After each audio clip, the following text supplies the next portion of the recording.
Madaling makuha ang tiwala ng isang tao pero hindi ang respeto. Dahil sa oras na mawala ang respeto ay wala ng kahit na anong salita o paliwanag ang kayang magpabago ng tingin nila sa iyo. Ikaw, kabarangay, kakayanin mo bang samahan sa paglubog sa buhay ang taong mahal mo? Dear Papa Dudut, isang mapagpalang araw po sa inyo at sa ating mga kabarangay na nakikinig ngayon. Itago niyo na lamang po ako sa pangalang Sara. Isang masugid na tagapakinig dito sa Ilocos.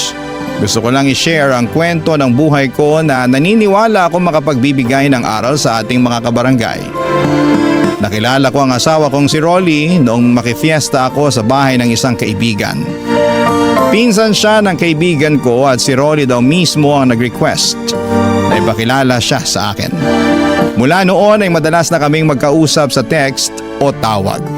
Hanggang sa niligawan na nga niya ako at sinagot ko rin kaagad siya. Mabait naman kasi si Rolly, gwapo at malambing. Isang taon ang lumipas nang ipagbuntis ko ang unang anak namin.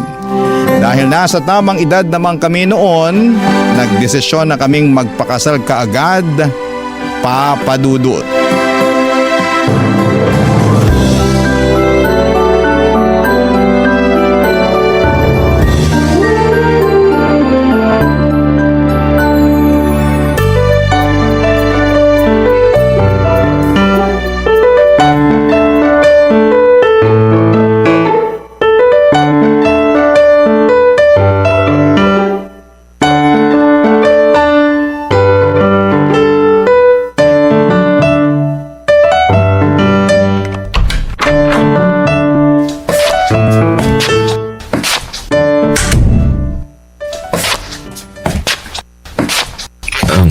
Mahal, dahan-dahan sa paglalakad ha.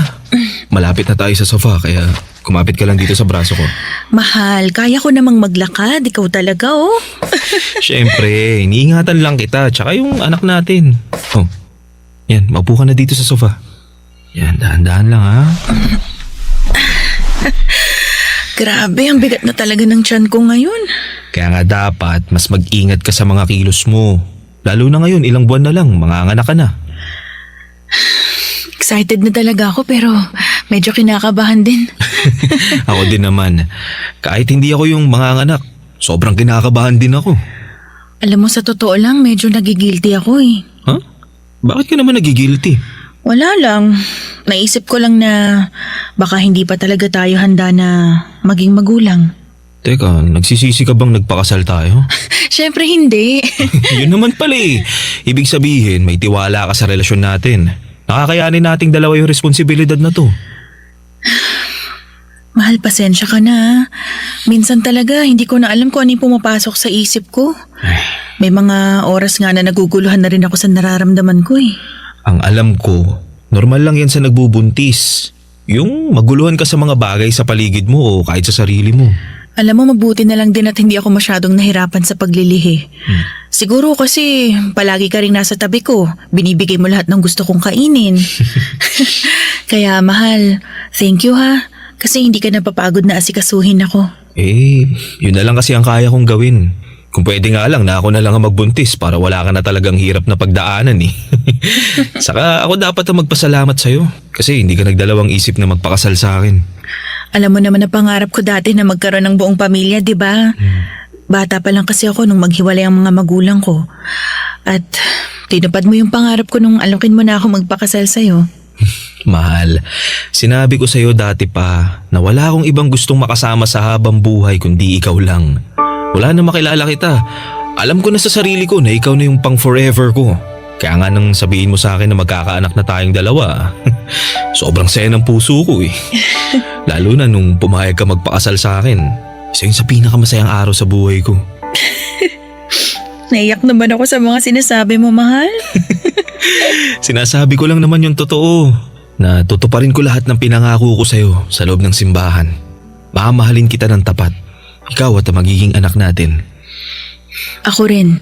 Gagawin ko ang lahat para maging mabuting asawa sa'yo at nanay sa magiging anak natin. Papadudot, bata pa lamang ako nang maghiwalay noon ang mga magulang ko kaya pinangarap ko na talagang magkaroon ng buong pamilya. May kaba pa nga sa akin noon nang ipalam ko kay Rolly ang tungkol sa ipinagbubuntis ko. Natakot ako na baka hindi niya ako panagutan. Pero kabaligtaran noon ang nangyari dahil nakita ko ang saya sa mga mata niya nang sabihin kong magkakaanak na kaming dalawa, Papa Dudut. Hindi siya nagdalawang isip na alokin ako na magpakasal. Naging maayos naman ang pagsasama namin ng una dahil responsableng asawa si Rolly. Naging simple pero magaan ang buhay namin. Naitatawid ng pamamasada ng tricycle ni Rolly ang lahat ng pangangailangan namin, Papa Dudut. Hanggang sa nasundan ang anak namin noon. Doon nagsimula na unti-unting bumigat ang buhay namin, Papa Dudut.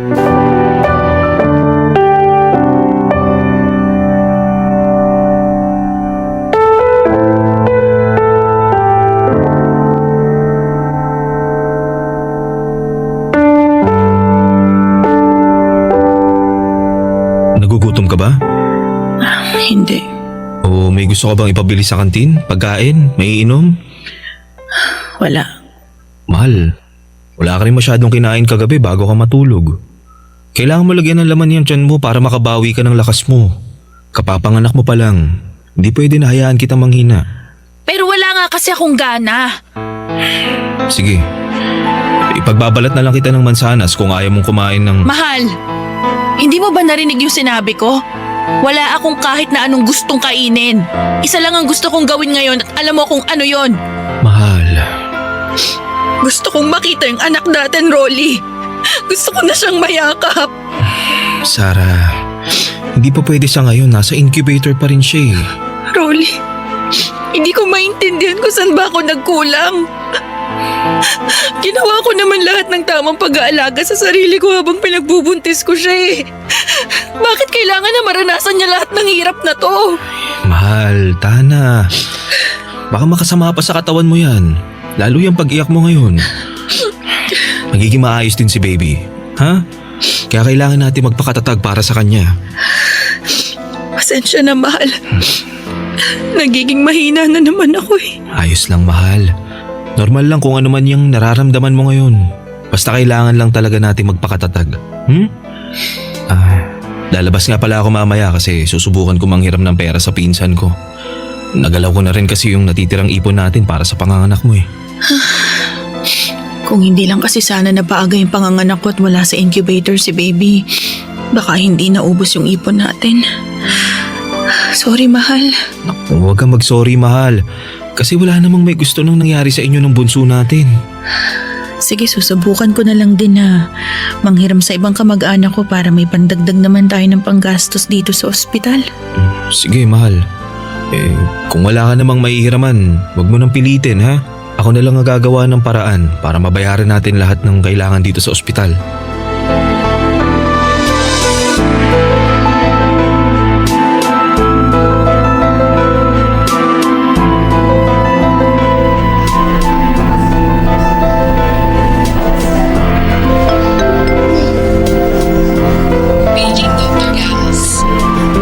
Grabe, Sarah. Kamukhang-kamukha mo talaga ang bunso mo. Ganyan din yung mukha mo habang natutulog ka nung baby ka pa. Talaga po, Tita Lani. Naalala ko nga po na may picture tayong dalawa na karga niyo ako nung baby pa lang ako. Sa anak ng mga pinsan ko, ikaw talaga ang pinakapaborito ko na kargahin noon. Hindi ka kasi malikot saka hindi iyakin. Ay, sana makalabas na sa incubator ang anak mo para makarga na rin natin siya. Yan din po ang palagi naming dasal ni Sarah, Tita Lani. Nako, huwag kayong mag-alala.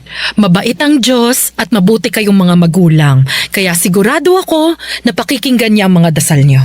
Naku, Tita Lani, sana nga po. Kasi gusto ko na rin po talagang mayakap yung anak ko eh. Tita, salamat nga po pala dahil pinahiram niyo kami ng pera ni Rolly ha. Para may pambayad kami dito sa ospital. Sarah, kanina ka pa nagpapasalamat sa akin.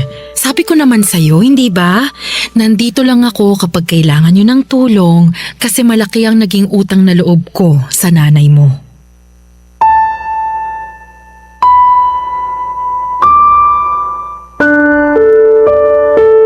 Papa Dudut, first cousin ni nanay si Tita Lani. Bago mamatay si nanay dahil sa komplikasyon sa diabetes ay matagal na niyang nakukwento si Tita Lani.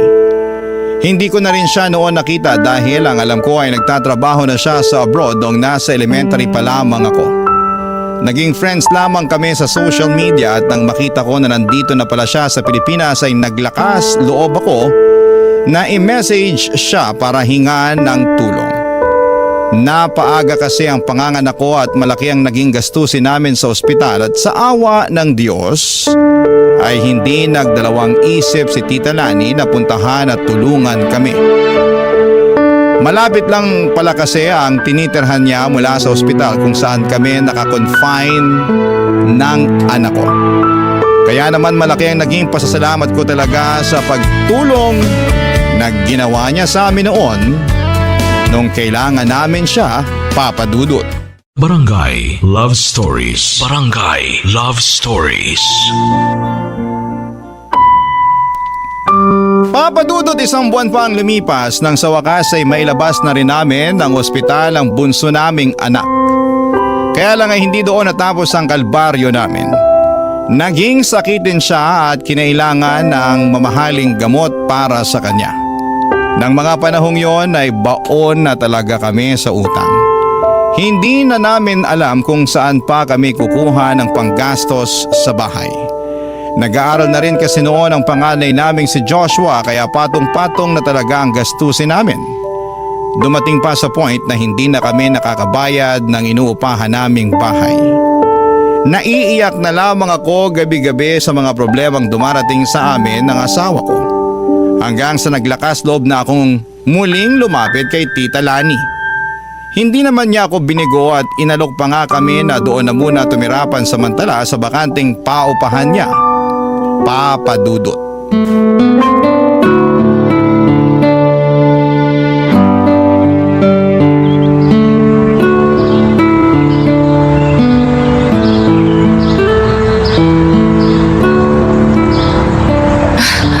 Luwag po ng sala nitong paupahan niyo, Tita Lani. Maluwag ang sala pero medyo maliit ang kwarto at kusina. Naku, pagpasensyahan nyo na lang muna to ha. Kasi ito na lang yung bakante sa mga paupahan ko ngayon. Naku, Tita, napakalaking tulong na po nito sa amin. Oo nga po, tita. Halos kumpleto na nga rin po yung mga gamit dito sa loob eh. May sofa na tapos may malaking aparador pa po sa kwarto. May kalan na nga rin po na magagamit namin para sa pagluluto eh. Yung huling tumira kasi dito, hindi na kinuha yung mga binili nilang gamit para sa unit na to. Kaya yan, marami pa talaga kayong mapapakinabangan dito. Nakakatuwa nga po kasi wala na kami halos po problemahin sa mga gamit para sa unit na to. Oh, linisin nyo na lang din ng mabuti ha para magamit nyo ng maayos. Medyo maliit nga lang ang unit na to kumpara dun sa ibang pinapaupahan ko. Ito na lang kasi talaga yung bakante kaya ito lang yung pwede kong ipagamit sa inyo ngayon. Naku, Tita, kahit nga po maliit na kwarto lang para sa aming apat, ayos na po yun eh. Ano ka ba? Siyempre gusto ko kasi talaga na maging komportable kayo. Lalo na yung mga bata. Hindi pwedeng hayaan ko na basta na lang sila lumaki sa kung saan. Naku, maswerte nga rin talaga kayo at may bakante akong unit na pwede nyong gamitin. Kaya nga po eh, nagulat talaga kami ni Rolly na bakanting unit po talaga ng paupahan niyo ipapagamit niyo sa amin. Isang buwan na rin naman kasing walang umuupa dito. Tsaka sigurado naman ako na aalagaan yung mabuti ang unit na to. Naku, makakasiguro po talaga kayo kasi pareho kaming masipag ni Sarah sa mga gawaing bahay. Nako, mabuti naman kung ganon. Tita Lani, yung tungkol po pala sa bayad dito sa upa, pwede po bang sa susunod na buwan na lang kami makapagbigay? Nakasangla pa po kasi yung tricycle ni Rolly. Uunahin po sana muna naming bayaran yon para hindi kami ipitin nung pinagsanglaan niya. Kaya nga po kung okay... Sarah, huwag niyo na munang isipin yung pambayad sa upa para sa buwan na to, ha? Pati na rin yung sa susunod na buwan. Unahin niyo muna ang mga dapat na unahing bayaran. Hindi ko pa naman kailangan ng pera sa ngayon. Talaga ho? Sigurado po kayo, Tita Lani? Oo naman. Kaya nga wag niyo na munang isipin yon. Alam ko naman na kapag nakaluwag-luwag na kayo, makakapagbayad na rin kayo sa akin. Naku, promise po yan, Tita. Magbabayad po kagad kami. Salamat po talaga sa pagtulong niyo sa amin, ha? Sabi ko naman sa'yo, di ba? Malaki ang utang na loob ko sa nanay mo, Sarah. Hindi man ako nakabawi sa kanya noon. At least, ikaw ang natutulungan ko ngayon. Kung nabubuhay lang po si nanay, malaki rin po ang magiging pasasalamat niya sa inyo. Basta, kung may ibang kailangan pa kayo, huwag kayong mahihiyang magsabi sa akin, ha? Tutulungan ko kayo hanggat kaya ko. Papa Dudut, matandang dalaga si Tita Lani kaya wala siyang ibang kasama sa buhay. Ang kwento niya sa akin ay si nanay ang nagpahiram ng pera sa kanya para makapagtrabaho siya sa abroad. Hindi niya na raw na ibalik ang pera na yon kasi hindi naman daw siya siningil ni nanay. Matagal din siyang nagtrabaho sa abroad at hindi na nakauwi kahit noong mamatay si nanay. Nang makabalik siya sa Pilipinas ay nagpatayo siya ng ilang paupahan at negosyo.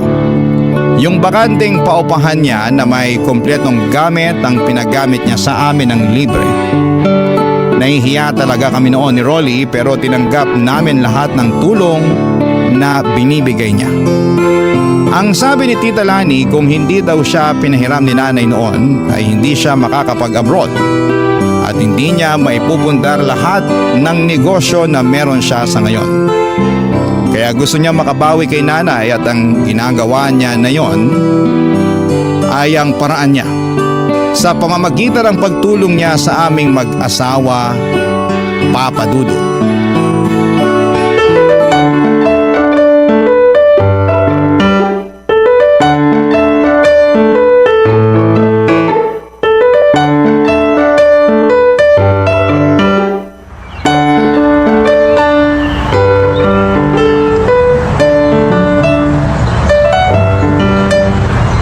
Mabuti naman at nakatulog na sa wakas si baby. Baka kapaghanda na ako ng tanghalian namin ni Rolly bago siya umuwi galing sa pamamasada. Sarah? Sarah, nandiyan ka ba sa loob ng bahay? Sarah? Si Tita Lani yung kumakatok. Ano kaya kailangan niya? Mapuntahan na nga sa sala. Hi po, Tita Lani. Kumusta? Mabuti naman at nandito ka, Sarah. Akala ko kasi hinatid mo si Joshua sa school niya eh. Naku, mainit po kasi kaya hindi na muna kami lumabas ni Bunso. Pinasabay ko na lang po si Joshua sa kaklase niya na nakatira lang dyan po sa tapat. Bakit po pala kayo nandito? Nagluto kasi ako ng adobo kagabi at ito, naparami yung luto ko. Nagdala ko para sa inyo. Naku, Tita. Sakto po kasi plano ko na rin pong magluto sana ng tanghalian namin. Ay talaga? Naku, buti pala't napaagang pagdala ko nitong ulam. Oo nga ho eh. Ay, tara ho, pasok ho muna kayo. Magsasaing na rin po muna ako bago ko initin tong ulam. Sige.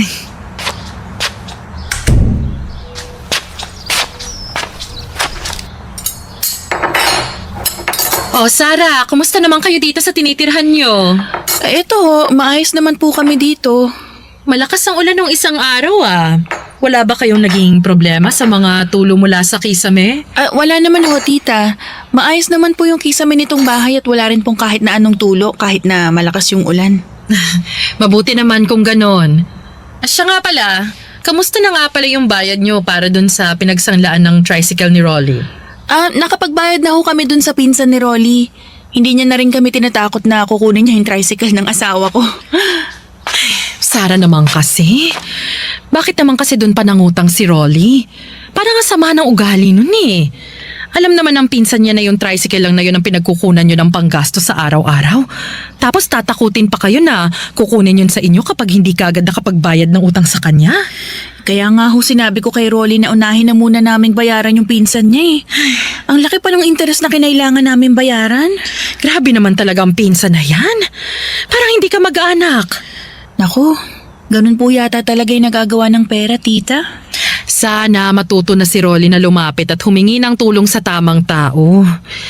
Paano kasi kayo rin mag-iinang nadadamay sa gulo na pinapasok niya? Ay naku, sinabi ko na rin po yan sa kanya. Piliin yung mga lalapitan na tao kasi yung iba, sinasamantala rin po talaga yung kahinaan at pangangailangan namin. Ganon na nga. Dahil iba na talaga ang panahon ngayon. Ay, aalis na rin pala ako ha kasi magtatanong pa ako sa kapitbahay kung may kilala silang tubero. Ay, bakit ho, tita? Anong ipapaayos nyo? Nababasa kasi ang sahig ng kusina ko. Mukhang tumatagas ang tubig mula sa ilalim ng lababo. Ay, si Rolly ho, marunong mag-ayos ng lababo yon. May gamit din po siya para doon. Alam mo, tita, ang mabuti pa, papuntahin ko po siya sa bahay nyo pagkatapos niyang magtanghalian mamaya, okay? Papa Dudut, masasabi ko na malaki talaga ang naging tulong ni Tita Lani sa buhay namin noon. Hindi kasi biro ang magbayad buwan-buwan ng upa sa bahay. Kaya naman yung pagpapatira niya sa amin ng libre sa isa sa mga paupahan niya ang naging daan para unti-unti kaming makabangon ng asawa ko. Nasimulan na naming bayaran yung mga pinagkakautangan namin at hindi na rin kami masyadong nagigipit. Kahit pa mahal ang mga gamot ng bunso namin. Hindi lang kasi yung libreng tirahan ang tinutulong sa amin noon ni Tita Lani. Madalas din siyang nagdadala ng mga pagkain sa bahay namin. Hindi lang po basta ulam ha. Kung hindi, paminsan-minsan ay siya pa mismo ang nag-grocery para sa pamilya ko. Nahihiya na nga ako pero hindi ko naman pwedeng tanggihan ang mga tulong na ibinibigay niya. Sabi nga niya mag-isa na lamang naman daw siya sa buhay. Kaya kami na lang din halos ang tinuturing niyang pamilya niya. Papa Dudut. Barangay Love Stories. Barangay Love Stories. Papa Dudut, naging malapit na rin ang anak kong si Joshua kay Tita Lani. Madalas din kasi siya nitong bilhan ng laruan. Alam ko kasi na mahilig sa bata si Tita Lani at pangarap niya rin na magkaanak noon. Pero dahil masyado siyang nag-focus sa pagtatrabaho, pagpapaaral sa mga pamangkin at pagpapatayo ng negosyo, ay nawala na siya ng oras para sa sarili niya. At yung mga pamangkin na pinag-aral niya raw noon ay hindi na rin siya nagagawang kumustahin.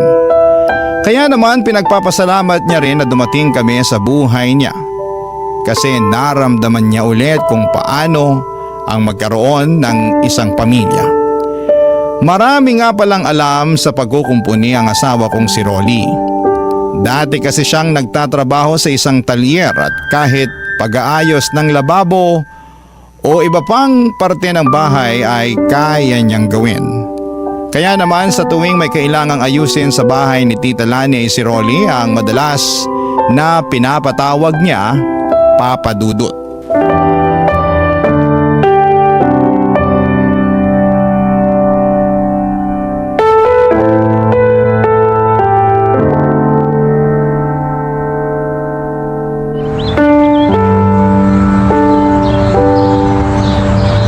Nasaan na kaya si Rolly? Hindi man lang nagre-reply sa mga text ko kanina pa. Nay, ano pong merienda natin? Oh anak, andyan ka na pala. Ay nako, maupo ka na. Ipaghahain kita ng merienda mo, ha? Nagugutom na nga rin po ako eh. Kasi hindi ako nag-recess kanina. Oh, bakit naman hindi ka nag-recess? Hindi ko po ginastos yung baon ko eh. Gusto ko po kasing mag-ipon para may pambili ako ng regalo ko sa inyo ni tatay sa Pasko. Nako anak, malayo pa naman yung Pasko eh. Ikaw talaga. Oh, eto na yung niluto kong maruya para sa merienda mo. Iyan! Yay! Kain ka lang ha. Sa susunod, wag mong ginugutom ang sarili mo ha. At baka ikaw naman ang magkasakit. Opo, Nay. Ang sarap talaga ng maruya na luto nyo. Nako, gutom ka lang kaya mo nasasabi yan. Sige na, kumain ka lang ha. Tatawagan ko lang yung tatay mo. Si tatay po ang tatawagan nyo. Nakita ko po siya sa bayan kanina.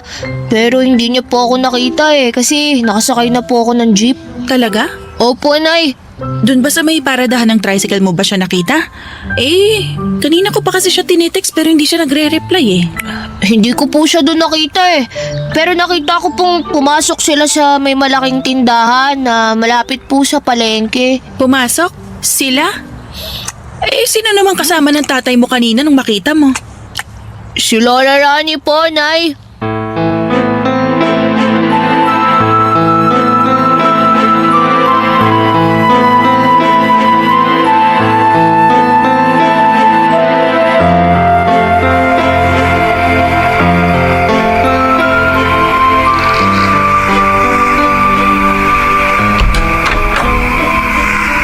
Mabuti naman, nakauwi ka na. Hindi ka kasi nagre-reply sa mga text ko eh. Pasensya na, mahal. Nalobat kasi yung cellphone ko eh. Nagri-ring pa naman yung cellphone mo nung tinatawagan ko nung una bago ka tuluyang hindi na makontak. Hindi ko rin kasi napansin na tumatawag ka bago mamatay yung cellphone ko. Ganun ba? Siya, pumasok ka na dito para mapaghain kita ng hapunan. Tulog na rin yung mga anak natin, kanina pa. Sayang, hindi ko pala makukulit ngayon si Bunso. Nako, bukas mo na siya kulitin kasi nahihirapan din akong patulugin siya kanina eh. Oh, sige, mahal. Mukha namang maaga rin siya magigising bukas. Ano nga palang ulam natin kasi nagugutom na ako eh. Ayun, nagprito ako ng bangus at talong. Kumain ka na. Sakto. Kasi yan din talaga yung gusto kong kainin sa karinderya kanina eh. Kaya lang, naubusan na ako. Alam mo talaga, mahal, kung anong ulam ang gusto ko eh, no? Kakain na ako ha. Sige, kumain ka lang dyan. Ikaw, kumain ka na ba? Oo, sinabayan kong kumain yung mga bata kanina. Ganun ba? Pwede ko na rin palang ubusin tong ulam. Oo na. Sige na, sa'yo na lahat yan. Sarap, mahal. Mahal, bakit ka nga pala ginabi ng uwi ngayon? Naflatan kasi ko eh. Dinaan ko pa dun sa talyer kanina yung tricycle ko. Mga anong oras yon? Ewan ko, mga alas 5 ng hapon. Sa talyer, doon ka lang pumunta kanina? Oo, dun lang. Nintay ko lang na matapos yung pagpapalit ng gulong ko kasi wala na akong extra eh. Pagkatapos, pumasada na ulit ako bago umuwi dito sa bahay. Pasensya ka na talaga, mahal ha. Di ako nakapag-text sa'yo. Ayos lang. Wala namang problema doon, mahal. Papa Dudut, hindi ko alam kung bakit pero mula nang sabihin ang panganay kong anak na si Joshua na nakita niyang magkasama ang asawa at tita ko ay may kung anong kakaibang kaba na nararamdaman ako. Nagsisimula na ring may mga bagay na pumasok sa isipan ko noon. Nadagdagan pa yung kaba ko nang hindi sabihin sa akin ni Rolly na magkasama sila ng hapon na yon ni Tita Lani. Pakiramdam ko tuloy noon ay may tinatago siya sa akin na hindi ko magugustuhan. Pinipilit ko rin talagang iwasan na mag-isip ng hindi maganda kasi malaki ang respeto ko kay Tita Lani. Alam ko rin na malaki ang utang na loob namin sa kanya ng pamilya ko. At kilala ko si Rolly na hindi ako kayang saktan o lokohin. Pero kahit na anong gawin ko noon, kailanman ay hindi na naaalis ang kaba sa dibdib ko. Hanggang isang umaga ng Sabado ay maaga akong nagising at nagulat ako na wala na si Rolly sa tabi ko. Nabasa ko na lamang ang text niya na maaga daw siyang papasada. Hindi ko alam kung bakit pero pagkatapos kong ipaghanda si Joshua ng almusal, sinabihan ko siya na lalabas lamang ako saglit para pumunta sa bahay ni Tita Lani. May dala akong pandesal noon para sa almusal niya. Kumatok ako at nakita ko na bukas ang pinto kaya tumuloy na akong pumasok sa loob ng bahay ni Tita Lani, Papa Dudut.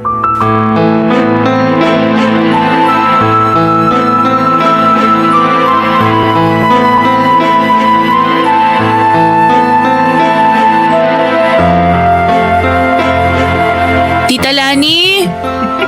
Pumasok na po ako kasi bukas po yung pinto ng bahay nyo. May dala po akong pandesal para almusal nyo. Rolly, ano ba? Sabi nung wag dyan sa liig. Ano yun? Kasi malakas yung kiliti ko. Sino yung mga yun? Yun nga yung gusto ko, yung nakikiliti ka eh. Saan nagkagaling yun? Sabi ng tama na eh. Diyos ko. Halikan dyan. Boses ni Rolly at Tita Lani yun ah. Dito na lang banda sa Nanggagaling sa loob ng kwarto ni Tita. Rolly, tama na nga sabi.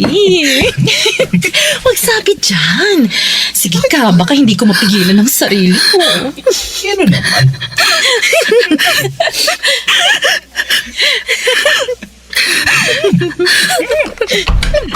Mga walang iya kayo! Mga hayop! Ang bababoy niyo! Sarah, Mahal! Huwag mo ako matawag-tawag na mahal ang baboy mo! Hayaan mo muna ako magpaliwanag, mahal! Ano bang ipapaliwanag mo? Nakita ko lahat, Rolly! Sarah, huminahan ka muna, ha? Huwag ka mag-iskandalo sa loob ng pamamahay ko. Talaga ba? Ha, Tita Lani? Yan pa talaga sasabihin mo sa akin? Di mo kasi naiintindihan eh. Hindi ko talaga maiintindihan kasi kahit kailan, hindi ko gagawin yung kababuyan na ginagawa niyong dalawa. Rolly, minahal kita. Wala akong ibang ginawa kundi yung mahalin ka, pero paano mo nagawa sa akin to? Sara, mahal ka. Hindi mo ako mahal, Rolly. Kasi kung mahal mo ako, hindi mo to gagawin. Hindi mo ako sasaktan. Hindi mo man lang naisip yung mga anak natin. Kahit sila na lang sana, Rolly. Kahit hindi na ako. Sana kahit yung mga bata na lang yung inisip mo. Pwede ba, Sarah? Huwag kang magdrama dito sa loob ng bahay ko. Ayoko marinig ka ng mga kapitbahay ko. Bakit, tita? Nahihiya kayo? May natitira pa talaga kayong hiya sa katawan niyo?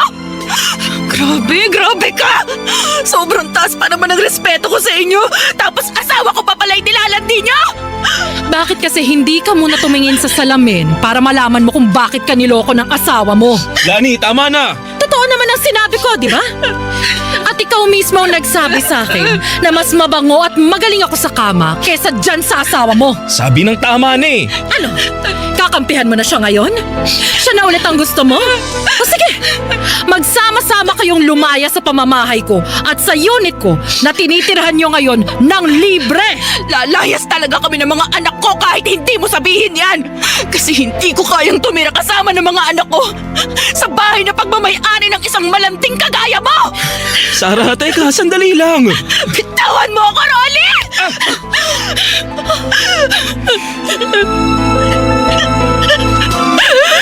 At huwag na huwag mong susubukan na sundan kami ng mga bata. Dahil baka mademanda pa kita. Kayo ng babae mo! Ang bababoy niya!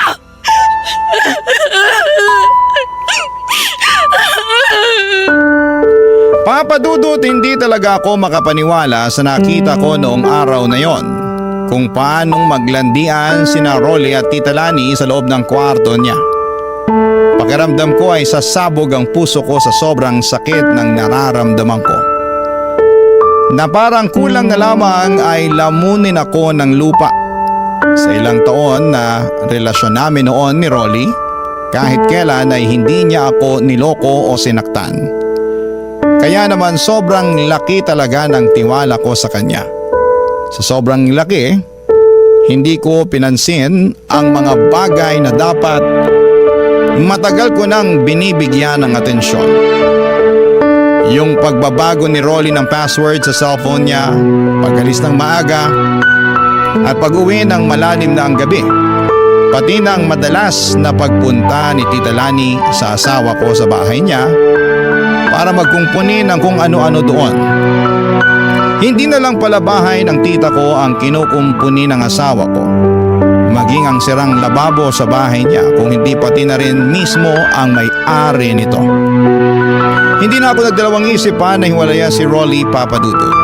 Mabuti na lamang at tinulungan ako ng isang pinsang ko sa side ni Papa at pinatuloy muna kami sa bahay nila. Ngayon ay 2 taon na akong single parent at patuloy na kumakayod para sa mga anak ko. Minsan pang sinubukan ni Rolly na makipag-ayos sa akin noon. At kahit pangarap ko talaga ang magkaroon ng buong pamilya, ay hindi ko kayang patawarin ang napakalaking kasalanan niya sa akin. Para lamang maging buo kami, Papa Dudut. Hanggang dito na lamang po ang sulat ko at sana po ay nakapag-iwan nito ng aral sa ating mga kabarangay. Ang inyong kapuso at kabarangay forever, Sarah. Kwentuhan naman tayo dito sa comment section.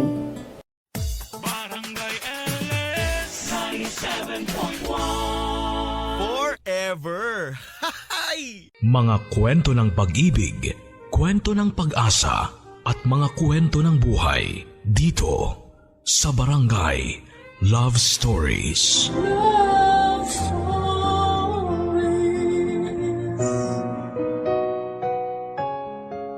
Mahirap maging karibal ang mas gwapo o mas maganda. Pero mas mahirap na karibal ang tukso ng pera.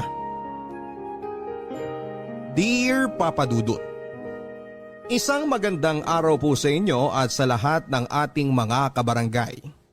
Itago niyo na lamang po ako sa pangalang Carmela. 26 years old at ako po ay nakatira sa Marikina City. Isa po ako sa inyong mga masusugid na listeners at paborito ko po talaga ang inyong programa. Na hindi lamang po ka-relate kundi kapupulutan din po ng ginintoang aral. Matagal ko na pong gustong sumulat sa inyo, Papa Dudut. Ngunit ngayon lang po ako nagkaroon ng lakas ng loob. Kahit na lampas 1 taon na po kasing nangyari sa akin ang ibabahagi ko sa inyo ngayon, ay talagang napakasakit pa rin po ng lahat. Bukod pa dyan ay nahihiya at naaawa pa rin po kasi ako sa aking sarili sa mga sinapit ko sa pagtataksil ng aking asawang si Alan.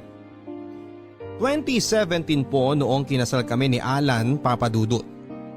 Bago niyan ay naging mag-boyfriend muna kami ng 1 taon. At nakakahiyaman pong sabihin ay nagkakilala lamang po kami sa Facebook. Gayon pa man ay naging magka-chat na rin naman po kami ng mga 6 na buwan bago kami nagkita. At masasabi ko rin naman po na kahit na papaano ay nagkakilala na kami ng husto bago kami nauwi sa kasalan. Nang magkakilala po kami ay driver po noon si Alan sa isang negosyante na may sasakyang nakarehistro sa isang ride sharing service.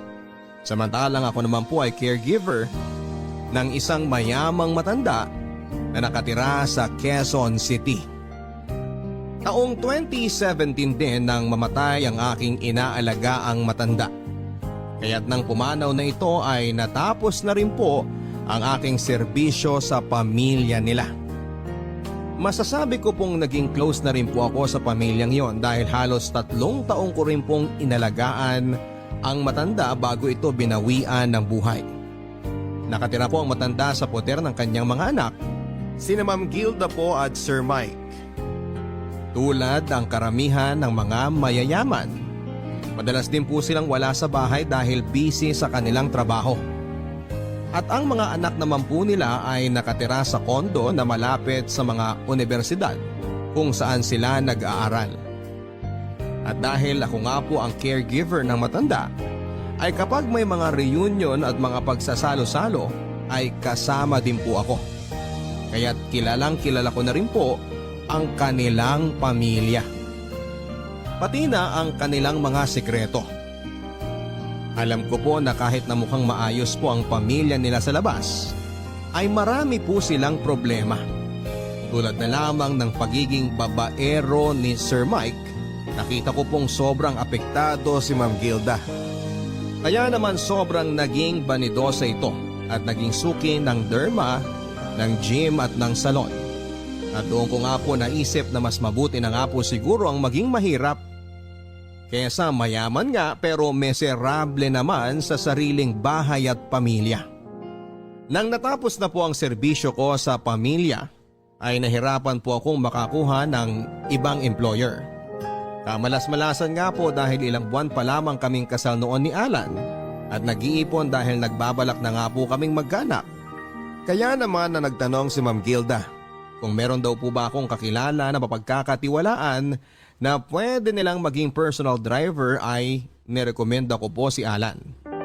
Kumpara po kasi sa sweldo na ino-offer ni Ma'am Gilda, ay laking diferensya po sa pagdadriver ni Alan sa ride-sharing app kung saan ay pagod at puyat pa siya.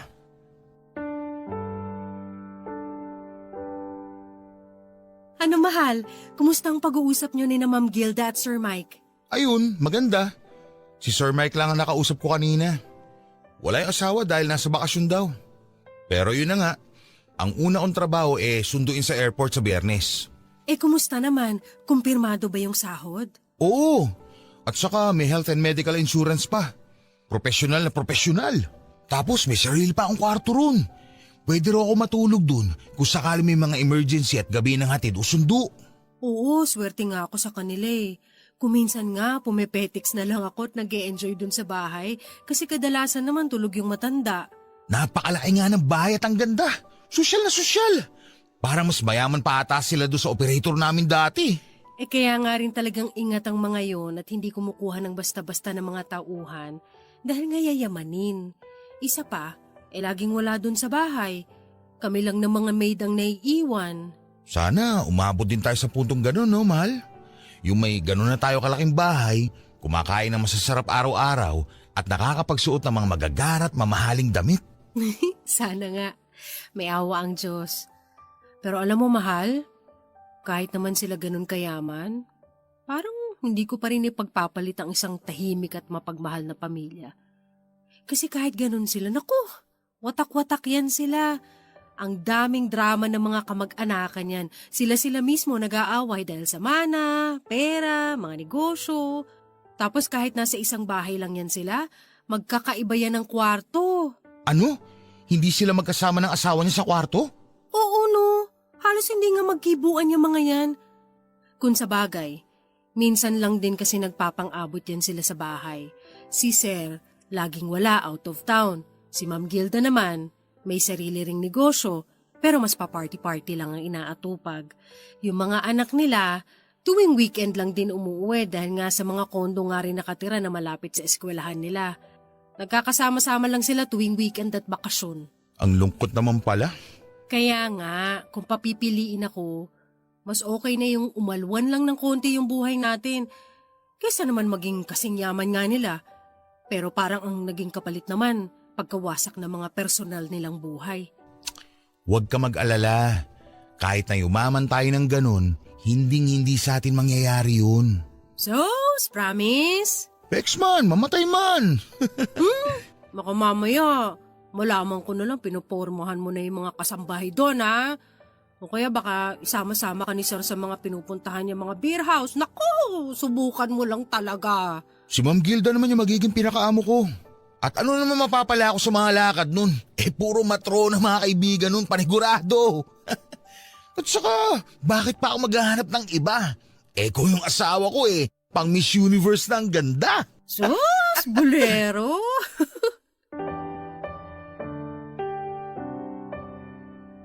Naging maayos naman po ang mga unang linggo ni Alan kina Ma'am Gilda Papadudot. Dahil din po mataas ang kanyang sweldo ay hindi na po ako nagmamadali na maghanap ng mapapasukang trabaho. Nagsimula na lang po muna kami ng maliit na online reselling shop. At yung kinikita doon ay nilalagay ko lang po sa ipon naming mag-asawa. Nakatulong din po ang pagpapahinga kong yon dahil nag-iisip na nga po kami na magkaanak ni Alan. At matapos din po ng ilang buwan ay pinagpala naman po kaming mag-asawa at nabuntis din ako. Pero sa mga sumunod po na buwan ay unti-unti na po akong nakapansin ng pagbabago kay Alan Papadudot. Napapansin ko na mas nagiging maporma na ito at nadadalas din po ang hindi nito pag-uwi sa bahay dahil napapadalas daw po ang mga lakad ni Ma'am Gilda. Dahil daw sa traffic ay mas makakabuti pa na doon na lang daw po siya matulog sa bahay nila. Kesa naman umuwi pa sa amin para lang matulog at umalis muli matapos lang ng ilang oras dahil kailangang maghatid ng maaga. Hindi lang po ako umiimik noon pero iba po ang pakiramdam ko. Kutob ko po ay nagdadahilan lang si Alan at may milagro ng ginagawa.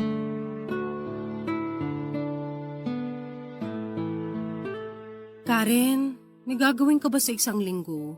May pasok ako sa trabaho. Bakit ate? Anong meron? Kasi baka pwedeng dito ka na muna matulog next week. Next week? Buong linggo? Oo, sana. Halos layo din naman itong bahay namin dun sa pinapasukan mo, di ba? Oo. Halos pareho lang naman ang layo. Bakit? Anong meron? Kasi si Kuya Alan mo, buong linggo daw siya mawawala next week. May seminar daw kasi si Ma'am Gilda at kailangan niyang ihatid at sundo. Gabi na raw natatapos at maaga nagsisimula kaya sayang daw kung uuwi pa siya dito. Mapapagod lang siya sa biyahe at traffic. Ha? Oo sige, wala namang problema. Pero ate, napapadalas ata yung hindi pag-uwi ni kuya dito sa inyo ah. Ang hirap niyan kasi buntis ka pa naman. Kapag may emergency, wala ka man lang makasama dito minsan. Kaya nga Pero doon naman sa ibang araw minsan, pa isa-isang gabi lang siya nawawala. At saka, ilang buwan pa lang naman itong si baby, hindi pa naman ganun kasela ng kalagayan ko. Kahit na. Mahirap pang mag-isa lang dito. Nakakapag-alala yan. At kung ganyan ka-busy ang schedule ni Kuya Alan, paano na lang sa mga susunod pang buwan? Mas magiging delikado na ang lagay mo nun. Naku, ang sabihin mo, ang mas nag-aalala ko baka may ibang inuuwian. Ano? Joke lang. Naku ate ha, feeling ko may pinaguhugutan yung hirit mo na yan. Bakit mo nasabi yon? Ano nangyari? Wala. Ay naku ate, kilala kita. Alam ko yung mga ganyang tono mo, may hugot yan. Ewan. Siguro napaparanoid lang din ako dahil buntis. Alam mo yon, yung emosyonal. Feeling ko kasi parang biglang naging malayo si Alan sa akin. Paanong malayo? Madalang na lang kami magkwentuhan. Parang palaging aligaga at lumilipad ang utak tapos nag-shopping ng mga bagong damit. Akala mo may pinopormahan. Pero minsan naisip ko baka naman ganun talaga kasi nga syempre personal driver, kailangan presentable siya dahil puro mga mayayaman yung mga nakakasalamuha niya araw-araw eh. Naku ate, sabi ko na eh. Parang may nagbago nga ng konti kay Kuya Alan nung huli tayong nagkita-kita. Ngayong nabanggit mo, parang babae nga ang dahilan. Ano ka ba? Ginagatungan mo pa ako eh. Di ako gumagatong ate ha. Kinukumpirma ko lang yung mga hinala mo. Habang tumatagal po ay mas lumalakas ang kutob ko na may ibang babae si Alan, Papa Dudut. Bukod sa napapadalas po kasi ang hindi niya pag-uwi sa amin, napansin ko rin pong may pagbabago sa ugali niya. Kung minsan po kasi pakiramdam ko ay palagi po siyang distracted o iba ang kanyang iniisip. Kung minsan naman po ay sobrang sweet niya sa akin na parang bumabawi na ewan.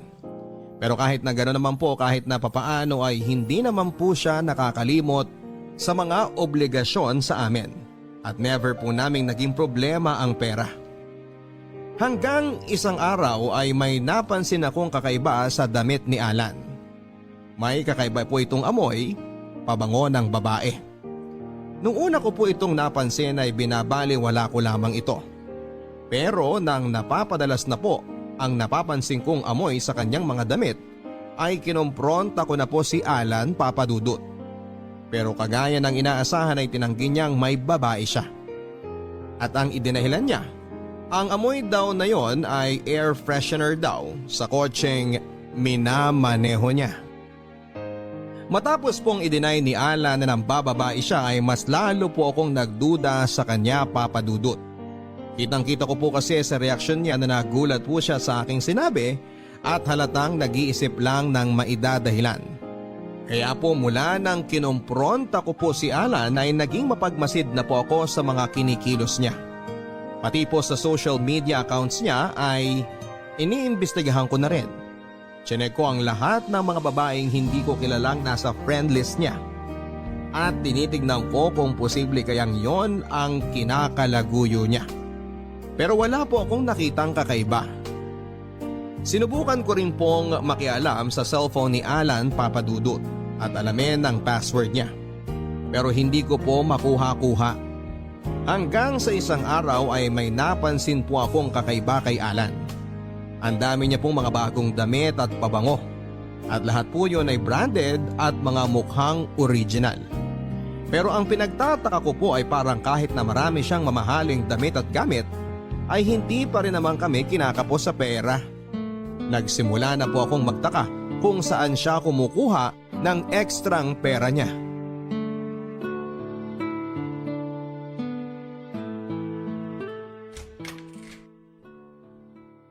Oh, mabuti naman at maaga ka ngayon. Oh, namili ka na naman? Wala, konti lang naman to. Nagluto ka na ba? Magluluto pa lang. Wag na. Tamang-tama, may dala ako ditong pagkain. Oh, mamahaling restaurant to ah. Sinamahan ko kasi si Ma'am kanina eh. Nag-meeting siya dyan. Inorderan na rin ako ng pagkain para daw sa atin. Naku, ang bait talaga ni Ma'am Gilda. Oo, mabait talaga. Ano na naman sinaping mo? Mga damit lang to at saka rubber shoes. Naka-sale kasi. Ay sige nga akin na para malagay na sa labahan. Andyan sa bag. Oh, mga branded to ah. 2,500 para sa isang polo? Grabe naman!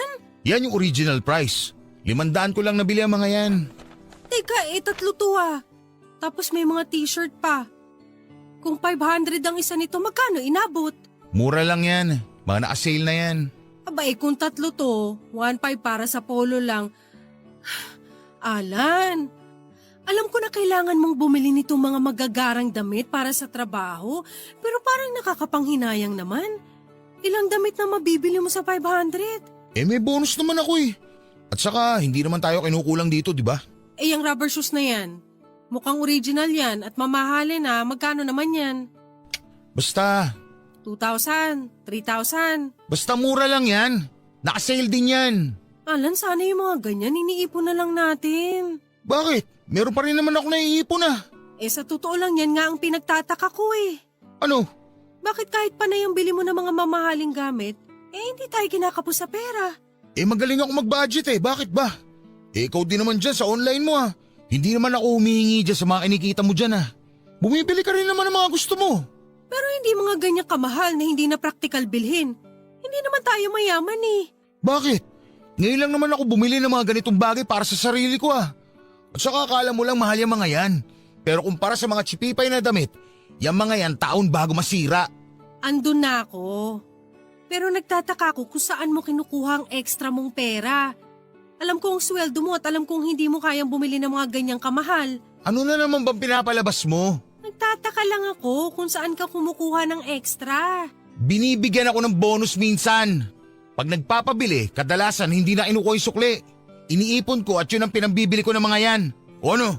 Okay na. Hirap sa'yo eh. Masyadong kung ano-ano iniisip mo sa akin. Wala kang tiwala. Lumabas-labas ka nga minsan at nang hindi ka nabubuang dito mag-isa sa bahay. Kapag nagtatalo po kami ni Alan ay palagi niya po akong binabaliktad, Papa Dudut. Palagi niyang sinasabi na kung ano-ano raw ang iniisip ko at napaparanoid ako dahil madalas na naiiwan lamang ako mag-isa sa bahay.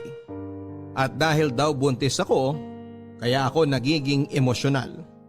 Sa makatuwid ay pinapalabas po sa akin ni Alan na walang basihan ng mga pagtatanong at mga pagdududa ko sa kanya. Pero the more na sinasabihan niya po ako noon ay mas lumalakas pang lalo ang aking paghihinala. At hanggang isang araw nga po sa 7th buwan ng pagbubuntis ko ay naulit na naman at nagpaalam sa akin si Alan na mawawala daw siya ng 1 linggo. At sa pagkakataon na yon, Papa Dudut, ay out of town pa daw dahil kailangan daw niyang samahan si Ma'am Gilda sa Cebu para ipagmaneho at maging bodyguard habang binibisita nito ang bagong kumpanyang itinayo raw sa Cebu.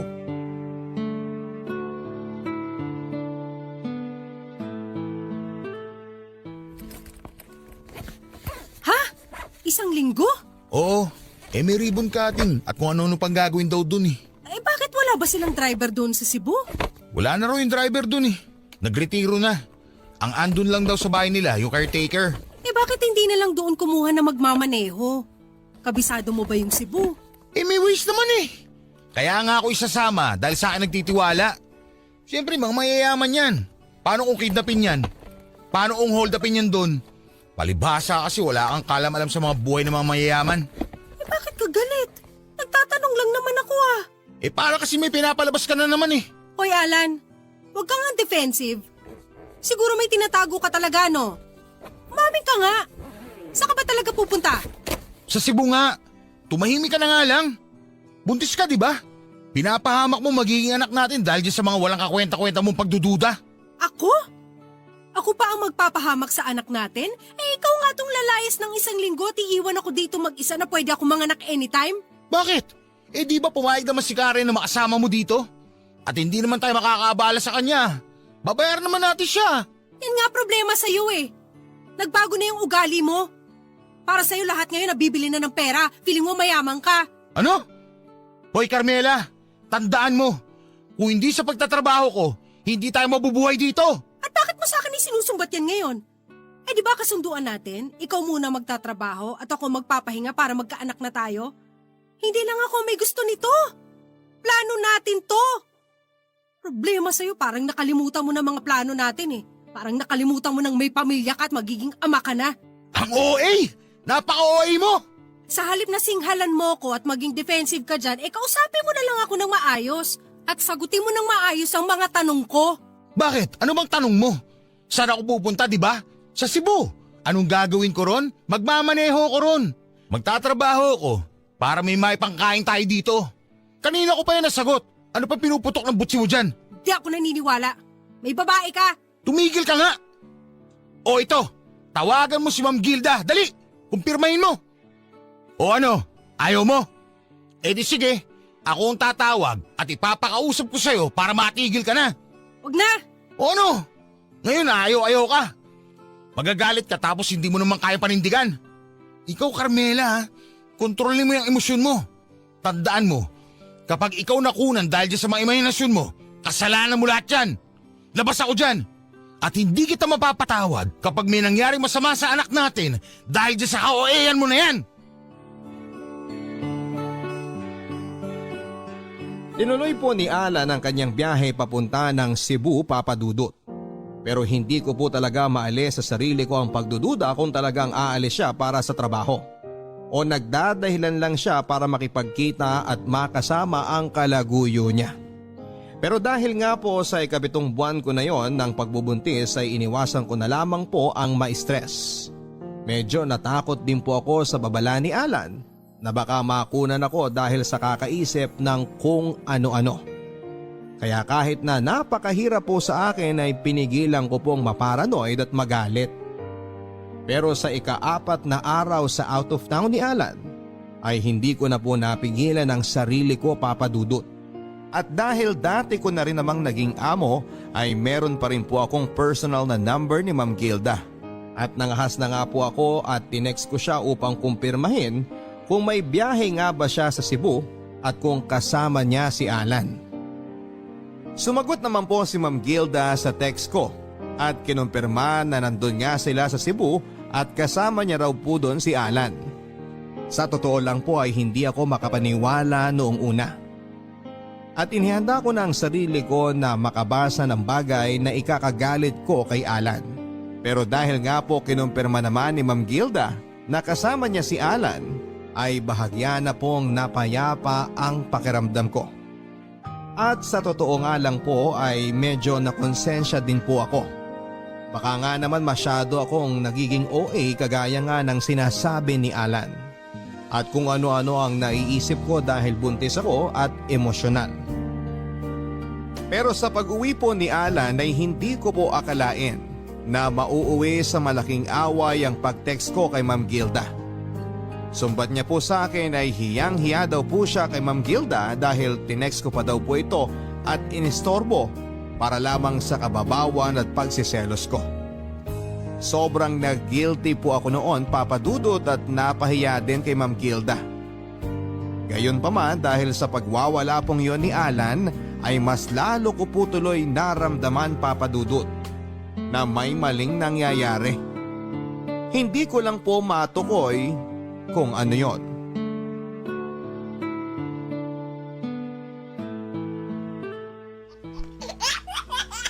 Ang gwapo-gwapo naman ng junior na to, manang-mana sa tatay.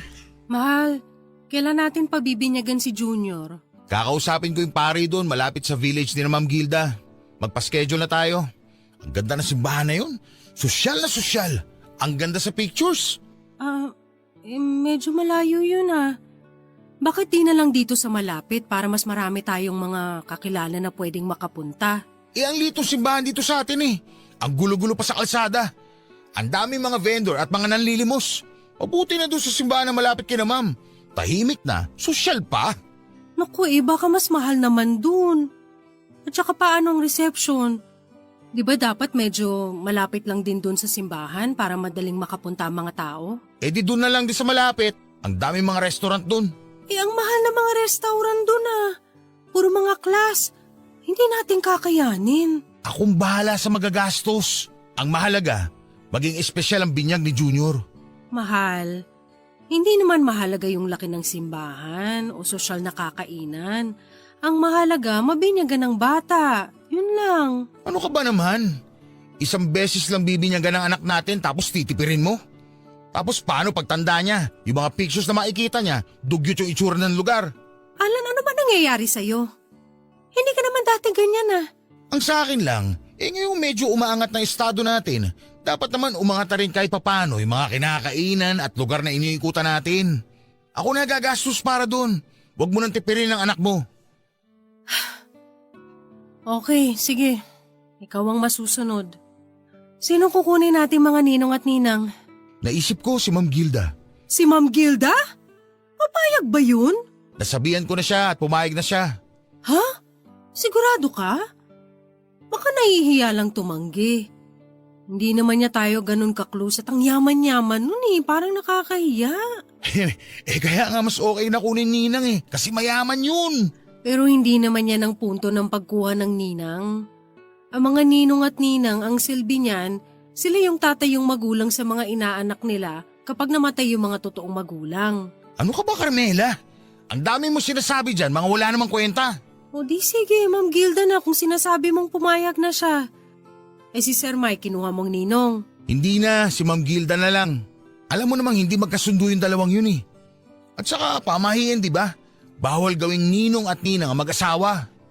Okay, sige.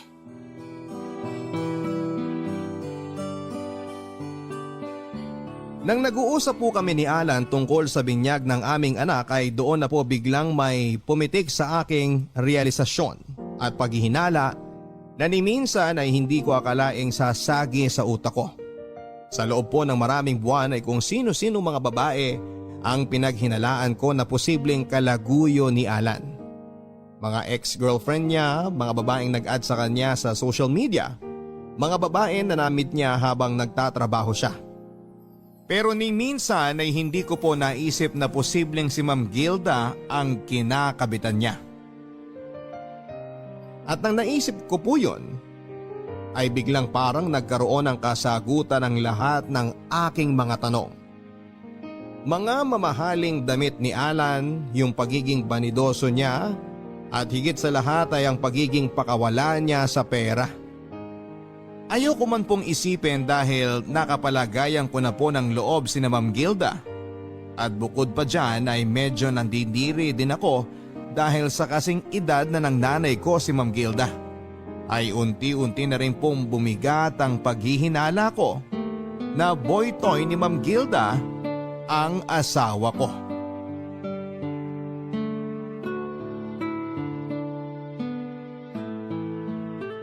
Bulaga! Bulaga! Ang cute ng tawa nitong anak mo, ate, oh! Ate! Hoy, ate! Ha? Ano? Oh, ano na naman yung iniisip mo? Kanina ka pa tulala dyan, ah. Wala. Ay, nako. Si Kuya Alan na naman yan, ano? Saan na naman daw ba siya nagpunta ngayon? Sa Baguio daw. Mamimili daw ng mga halaman si Ma'am Gilda doon. Alam mo, ate, kung sino-sino pa ang pinaghihinalaan mong babae, tapos yun pala, amo ni Kuya Alan yung kalaguyo niya, no? Ha? Ay, joke lang, ate. Ito naman, kadiri kaya yun. Oo nga. OMG, ate. Pinaghihinalaan mo nga na yung amo ni Kuya Alan yung kabit niya? Hindi, ano ka ba? Kasing edad na ng nanay niya yun, no? OMG! Ate, oo nga! Posible nga! Kasi bakit biglang parang naging sosyal tong si Kuya Alan? At saka kung gumastos, akala mo CEO ng kumpanya. Hindi, ano ka ba? Huwag mo nga akong pinag-iisip ng mga nakakadiring bagay. Sus! Ate, sigurado ako naiisip mo rin yan. Ano, di ba? Totoo? Aminin mo! Oo, nagdududa rin ako. Ano ba yan, ate? Parang kung totoo yan? Yung karibal mo, parang nanay mo ng edad! Hindi mo pa kasi nakikita si Ma'am Gilda. Kahit na lampas 50 na yon, mas sexy pa sa akin. At mukhang tetrentahin lang dahil bukod sa adik na sa Zumba, ang daming mga pinaretoke sa katawan. We, di nga. Ay, teka. Oh, ito, tignan mo. Etong picture niya. Hala, ate.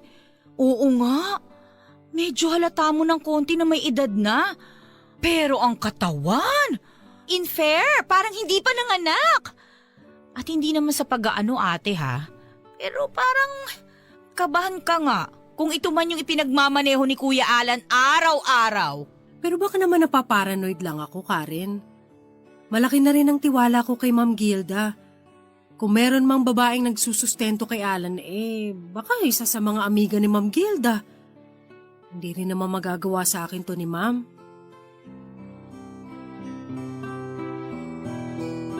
Nang nailabas ko na po ang pangamba ko sa kapatid kong si Karen at nang narinig ko rin po ang opinyon niya, ay doon na po talaga ako nagsimulang magduda rin kay Ma'am Gilda Papadudut. Para po kasi sa edad ni Ma'am Gilda ay talagang napaka-sexy at maganda siya. Hindi ko yan may kakaila, may pagkatsinita, maputi, tapos ay may tulong pa ng siyensya at mga mamahaling mga damit at gamit. At hindi rin po ako nagtataka kung matipuhan ni Ma'am Gilda si Alan Papadudut. Bukod sa bata pa po kasi ay may itsura naman po kasi talaga ang asawa ko. Matangkad, moreno, maganda ang katawan. Lalo po nung naging mas banidoso siya at naka-afford ng mga mamahaling mga damit. Mas lumabas din po ang pagiging gwapo niya. At kapag idikit mo siya sa mga mayayaman ay hindi rin malayo na maisip mo na may kaya siya at itsura sa asta niya. Pero pinigilan ko pa rin po na pag-isipan sila ng masama dahil bukod sa tumatayo ang balahibo ko sa ideya na may sugar mommy ang asawa ko, ay napakalaki na rin po ng tiwala ko at mataas na din ang pagtingin ko kay Ma'am Gilda. Naghanda na po kami sa magiging binyag ng anak namin ni Alan Papadudut. Siya na rin po ang naglakad ng lahat. Schedule sa simbahan na gusto niya, reception sa mamahaling restaurant at mga imbitado. Kompleto rin po pati ang videography, ang photo booth at kung ano-ano pa. Tansya ko po ay gumastos ng napakalaki si Alan para sa binyag ng anak namin. Pero hindi ko na rin po binanggit ang pag-aalala o ang pagdududa ko kung saan siya kukuha ng ipambabayad sa magarbong binyaga na yon. Nang papalapit na po ang binyag ay humiling po ako ng isang sign sa aking pagdududa kina Alan at Ma'am Gilda Papadudut. Alam ko po kasi na ang mga mayayaman ay malimit ng hindi nag-a-attend ng mga binyag at nagpapadala na lamang ng proxy. Lalo pa kung hindi rin naman sosyal ang nag-iimbita o kung wala silang mapapala sa pagpunta. Sa tinagal-tagal ko po kasi na nagki-caregiver sa pamilya ni Ma'am Gilda, ay medyo nakabisa ko na po ang utak ng mga mayayaman. At alam ko po na kadalasan ay hindi sila mag-i-effort na pumunta sa isang salo-salo o event kung wala naman silang makukuha dito. Tulad ng dagdag na koneksyon na magagamit sa negosyo o ang mapagyayabangan nila ng estado nila sa buhay. In short, sinabi ko po sa aking sarili na kapag personal na dumalo si Ma'am Gilda sa binyag ng anak namin ni Alan ay malamang na may relasyon nga silang dalawa. At nang dumating nga po ang araw ng binyag ng anak namin ni Alan, ay personal na dumating si Ma'am Gilda.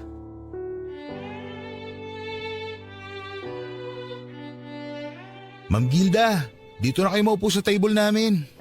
Ay, thank you, Alan. Very gentleman naman. Hindi mo na kailangan gawin yon dahil ngayon, magkumpare na tayo.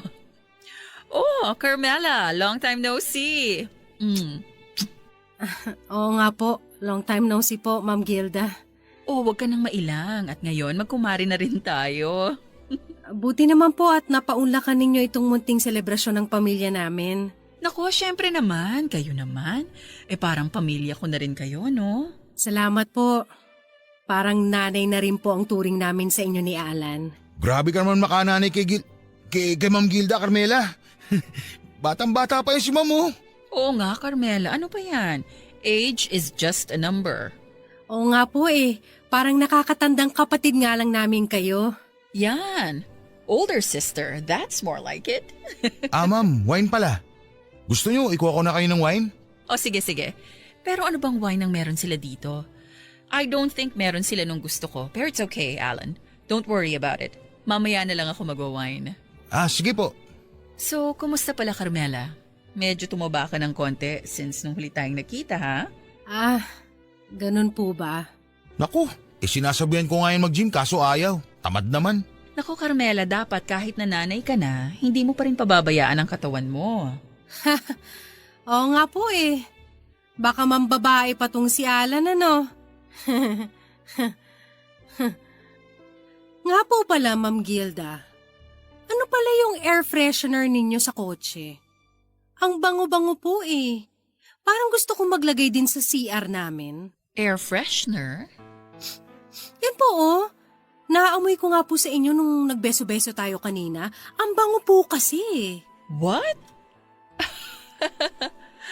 Carmela, it's not air freshener.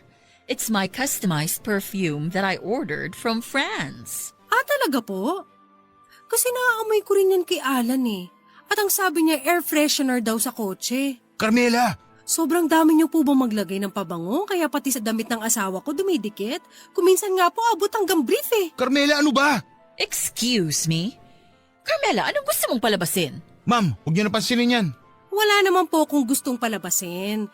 Pero tanong meron. Sugar mommy po ba kayo nitong asawa ko? Excuse me? Carmela, ano ba? Tumahimik ka na. Mag-iingat ka sa pananalita mo. Ang tanong ko, binabayaran niyo ba ang asawa ko para ikaman niyo? How dare you!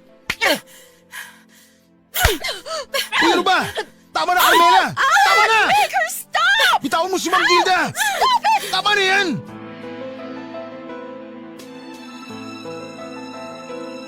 Naging malaking iskandalo po ang naging sampala namin ni Ma'am Gilda sa mismong binyag ng anak namin ni Alan Papadudut. Hindi ko na rin po kasi napigilan ang sarili ko. Lalo na noong naamoy ko ang pabango ni Ma'am Gilda na matagal ko na rin pong naaamoy sa mga damit ng asawa ko.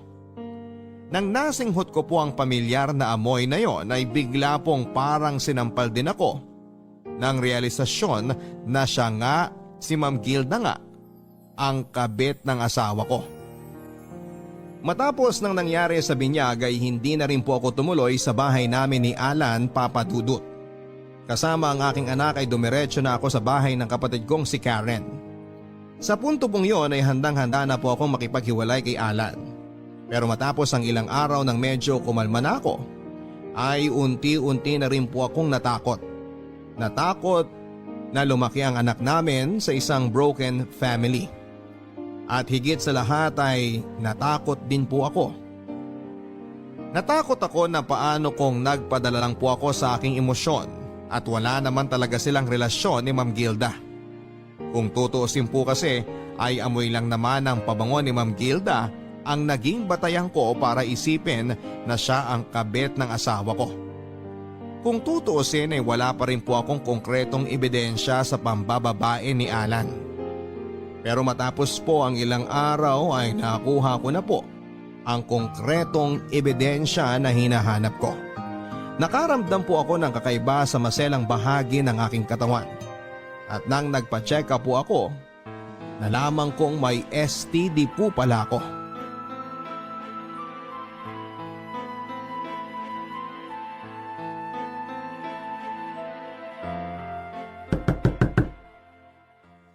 Sandali! Sino yan? Ikaw na naman, Kuya Alan? Nasaan ang ate mo? Ang kulit mo naman, Kuya eh. Sinabi na ngang ayaw kang makausap ni ate. Wala akong pakialam sa ate mo. Andito o para kunin ang anak ko. Tabi nga dyan! Aray, ano ba? Hoy, Kuya! Trespassing ka na, ha? Nasaan ang ate mo?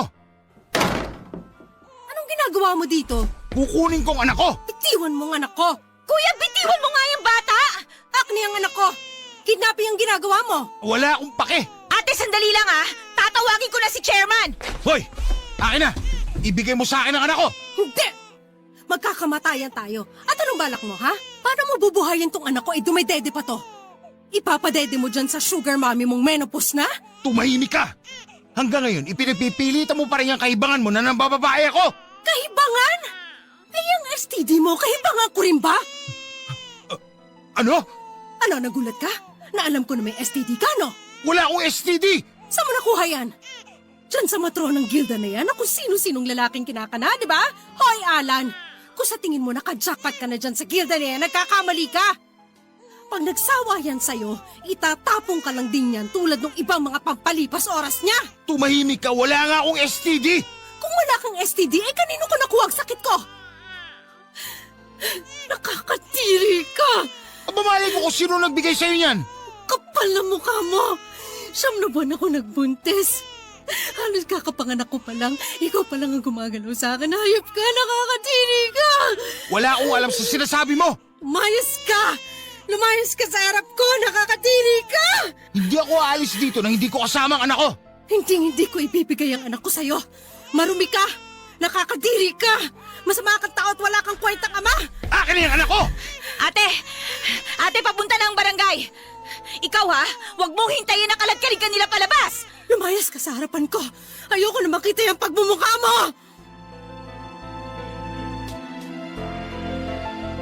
Matapos po noon ay mga ilang beses pa ring pinagtangkaan ni Alan na kunin ang anak namin pero hindi po ako pumayag. Nang malaman ko po na binigyan ako ng STD ni Alan ay doon ko na po talaga nabuo ang aking pasya na hindi na po ako makikipagbalikan pa sa kanya. Diring-diri po ako noon kay Alan, Papa Dudut, at diring-diri po ako sa sarili ko. Dahil sa nangyari ay kumonsulta na rin po ako sa isang abogado kung ano ang maaari kong gawin upang mapawalang bisa na ang aming kasal. Pero sa kasamaang palad ay hindi ko pa rin po natutuloy ang masalimuot na prosesong yon. Kahit 1 taon nang nakakalipas dahil kulang pa rin po ang ipon ko para sa pagpapaanal. Ang huli ko pong balita ay nagtatrabaho pa rin po si Alan kina Ma'am Gilda. At ayon nga po sa mga kwento-kwento at chismis ng mga kakilala, ay simula nga daw po ng mag-pandemic ay doon na ata tumira talaga si Alan sa bahay ni na Ma'am Gilda at hindi na umuwi sa dati naming bahay. At hindi ko po maalis sa isipan ko na siguro'y mula nang mag-lockdown ay naging ganap na ngang boy toy ni Ma'am Gilda si Alan. Na anytime ay pwede niyang babain sa driver's quarter kapag gusto niyang maglibang. At dahil din po sa mga nabalitaan ko ay mas lalo ko pong na-realize na tama ang naging desisyon ko, Papa Dudut. Tama na nakipaghiwalay ako kaagad kay Alan. Dahil bukod sa niloloko niya ako, binigyan ako ng sakit, ay na-realize ko na hindi ko na pala talaga siya kilala. Ni sa hinagap ay hindi ko po akalain na masisilaw ng pera si Alan. At kapalit pala ng konting karangyaan at luho sa buhay, ay handa pala niyang ipagpalit ang sarili niyang mag-ina.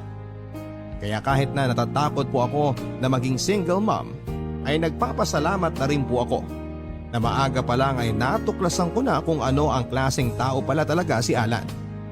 At nailayo ko na rin ang anak ko sa irresponsable niyang ama. Maraming salamat po, Papa Dudut, kung sakaling mapipili ninyo ang kwento kong basahin. At sana rin po ay may napulot din kayong aral ang ating mga kabarangay sa masaklap ko pong pinagdaanan. Ang inyong forever kapuso at kabarangay, Carmela. Mga kwento ng pag-ibig, kwento ng pag-asa at mga kwento ng buhay dito sa Barangay Love Stories. Love Stories.